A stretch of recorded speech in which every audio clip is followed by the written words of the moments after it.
प्रेम से बोलिए मंगलमय भगवान की जय हो। जय जय भागवत ग्रंथ की जय हो। जय जय आज की तिथि की जय हो, प्रात की बेला की जय हो, ब्रह्म मुहूर्ति की जय, भक्ति माता की जय, सुख संकादि की जय हो, 88,000 ऋषिगण की जय हो। जय जय मंगलमय भगवान की जय हो। जय जय अष्ट सिद्धि नवनिधि की जय हो। जय जय मंगलमय मंगला भवानी की जय हो। जय जय अष्ट सिद्धि नवनिधि की जय हो, मायापति की जय हो, गोकुला मथुरा वृंदावन धाम की जय, वृंदावन बिहारी लाल की जय हो। सर्वदेव सर्वदेवी सर्ववेद ग्रंथ की जय, तुलसी ठाकुर तुलसी नारायण की जय हो, भगवान दामोदर की जय हो। जय जय अष्ट सिद्धि नवनिधि की जय हो, पवन पुत्र की जय, शंकर सुवन की जय, केसरी नंदन की जय, भक्तन भयहारी की जय, दुष्टन संहारी की जय हो। जय जय कुल देवता ग्राम देवता स्थान देवता की जय हो। जय जय मंगलमय भगवान की जय हो। जय जय बाबा रंबौरा की जय हो। जय जय अष्ट सिद्धि नवनिधि की जय हो, नेनुआ ग्राम की जय हो, नेनुआ ग्राम के देवता पितर की जय हो। जय हो बक्सर धाम की जय हो, माता गंगा की जय हो। जय जय स्थान देवता की जय हो। जय जय भागवत ग्रंथ की जय हो। भक्ति योग विधि कहो कही कृष्ण जय दुराय, उद्धव जी सुनने लगे मन में अति हर्षाय।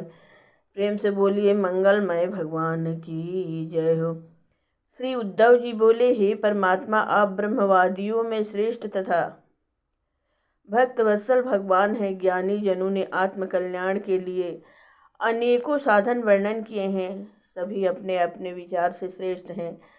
आपसे इस भक्ति योग के विषय में जानना चाहता हूँ कि आपने इन साधनों में कौन सा साधन श्रेष्ठ माना है।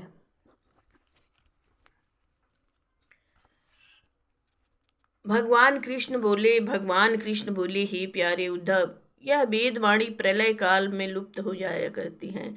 जब सृष्टि का समय फिर आता है तब मैं अपने संकल्प से पुनः ब्रह्म को इसका उपदेश करता हूँ।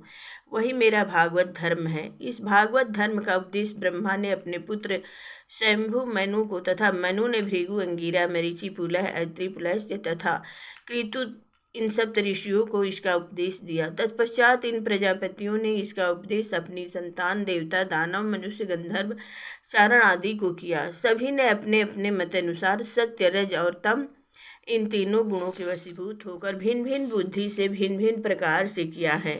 इसी कारण से इस वेदवाणी के भिन्न भिन्न अर्थ हो गए हैं। हे प्यारे उद्धव, मेरी माया के वशीभूत सबकी बुद्धि रहती है। उसी के अनुसार आत्मकल्याण के साधन भी अनेकों बतलाए जाते हैं।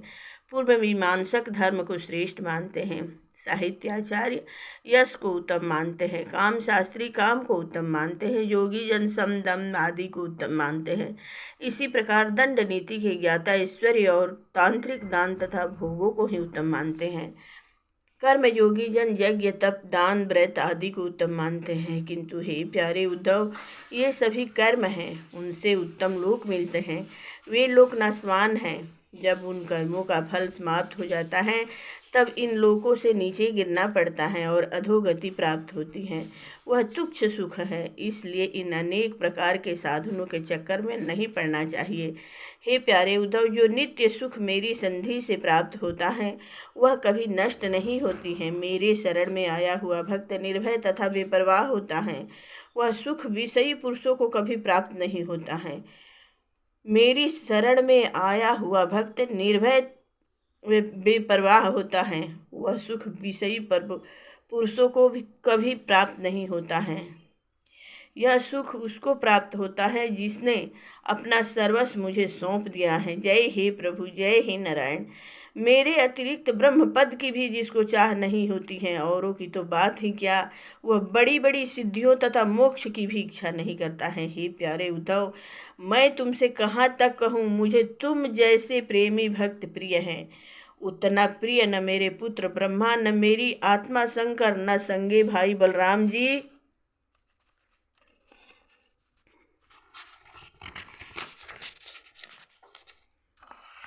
न मेरी अर्धांगिनी लक्ष्मी। मैं जितना प्रेम अपने भक्तों से करता हूँ उतना मैं अपने से भी नहीं करता हूँ। जिस प्रेमी भक्त ने मुझे अपना सर्वस्व मान लिया है, जो जगत से दूर रहकर मेरे में ही श्रद्धा तल्लीन रहता है, जो समदर्शी है, उस महात्मा के पीछे मैं निरंतर इसलिए घूमता रहता हूँ कि उनके चरणों की धूल उड़कर मेरे ऊपर पड़ती रहे और मैं पवित्र हो जाऊं। हे उद्धव, यह तो उत्तम भक्तों के विषय में बात रही, किंतु मेरे भक्त जिन्होंने अभी अपनी इंद्रियों पर भली प्रकार विजय प्राप्त नहीं की है, वे कभी कभी विषयों के द्वारा दुखी अवश्य होते हैं, किंतु उन्हें वे दबा नहीं सकते, क्योंकि उनका चित्त मेरी भक्ति में ही अधिक लीन रहता है।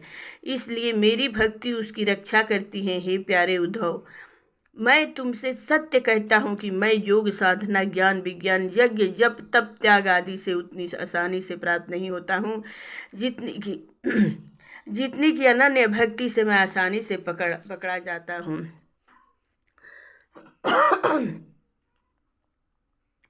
मुझे प्राप्त करने का केवल एक यही उपाय है कि मेरी अनन्य भक्ति करें, चाहे वह कोई भी जाति वर्ण अथवा आश्रम का क्यों न हो। जिसका चित्त सत्य दया से युक्त है, जो मेरे गुणों में गदगद हो आंसू बहाने लगता है, उसका चित्त मुझ में लीन हो जाता है। वह कभी रोता है, कभी हंसता है, कभी गाता है, कभी नाचता है, वही मेरा परम प्रिय भक्त है।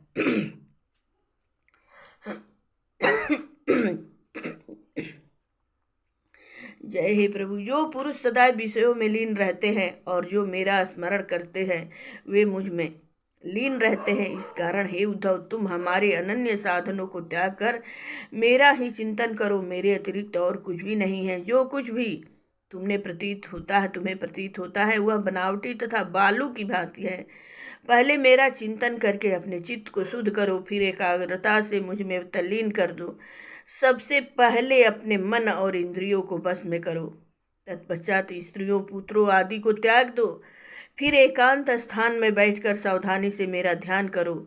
स्त्रियों के संग से जो कलेश पुरुषों को होता है, वह और किसी के संग से इतना नहीं होता है। उद्धव जी बोले, हे श्याम सुंदर, कृपा करके आप यह बताएं कि मुमुक्ष पुरुष आपका चिंतन किस रूप में, किस प्रकार, किस भाव से ध्यान करते हैं। भगवान कृष्ण बोले, ही प्यारे उद्धव, सबसे पहले साधक को ऐसा आसन स्थिर करना चाहिए जो न अधिक और न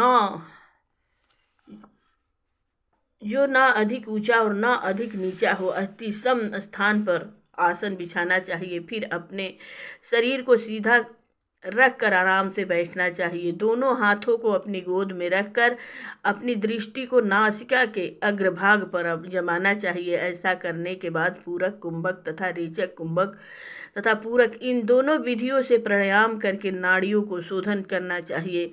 प्राणायाम का अभ्यास शनै शनै बढ़ना चाहिए और उसके साथ ही इंद्रियों को भी वश में करने का अभ्यास करना चाहिए। इंद्रियों को वश में होने पर ही प्राणायाम शीघ्र फल देता है। हृदय में ओंकार का चिंतन करें, उसे प्राण वायु के द्वारा ऊपर ले जावें और घंटनाद की भांति स्वर स्थिर कर दें। उस स्वर का ताता कभी न टूटे। इस प्रकार तीनों समय ओंकार सहित प्राणायाम 10-10 बार करें। ऐसा आरंभ करने से 1 मास में ही प्राणवायु अपने बस में हो जाता है। इसके पश्चात अपने हृदय में एक कमल का चिंतन करें। उस कमल की डंडी ऊपर की ओर और मुंह नीचे की ओर है। फिर यह ध्यान करना चाहिए कि उसका मुख अष्टदल होकर खिल गया है। उसके मध्य में पीली पीली अति कोमल गद्दी है। उस गच्छी पर सूर्य चंद्रमा तथा अग्नि का न्यास करें। तत्पश्चात अग्नि में मेरे इस रूप का ध्यान करना चाहिए। मेरे अंग प्रत्यंग अति सुंदर तथा सुडौल है, शांति टपक रही है। मुख कमल अति सुंदर तथा प्रफुल्लित है। लंबी लंबी सुडौल 4 भुजाएं हैं। बड़ी सुंदर शंख के समान गर्दन है। मंद मंद मुस्कुराहट होठों पर है। कानों में मकराकृत कुंडल जगमगा रहे हैं। मेघ वर्ण श्याम शरीर पर पीताम्बर शोभा पा रहे हैं। वक्ष स्थल पर श्रीवत्स एवं लक्ष्मी का चिन्ह है। हाथों में शंख चक्र गदा पद्म है। गले में वनमाला है तथा कौस्तुभ मणि शोभा पा रही हैं। सिर पर किरीट, कमर में करधनी, भुजाओं में बाजूबंद, हाथों में कंगन शोभा पा रहे हैं।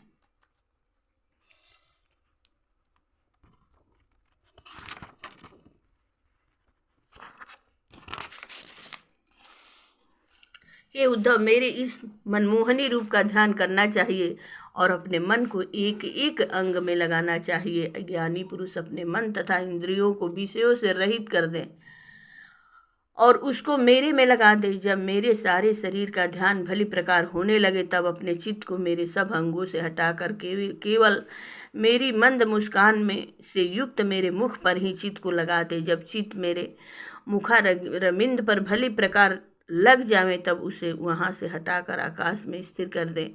तत्पश्चात आकाश का चिंतन त्याग कर मेरे इस ब्रह्म रूप स्वरूप में अपने चित्त को लगा दें। जब चित्त इस प्रकार बस में हो जाता है, तब साधक अपनी ज्योति को मेरी ज्योति में मिला देता है। जो योगी इस प्रकार योग अभ्यास से अपने मन को बस में कर लेता है, उसको ज्ञान की प्राप्ति हो जाती है और मुझ में लीन हो जाता है। प्रेम से बोलिए मंगलमय भगवान की जय हो।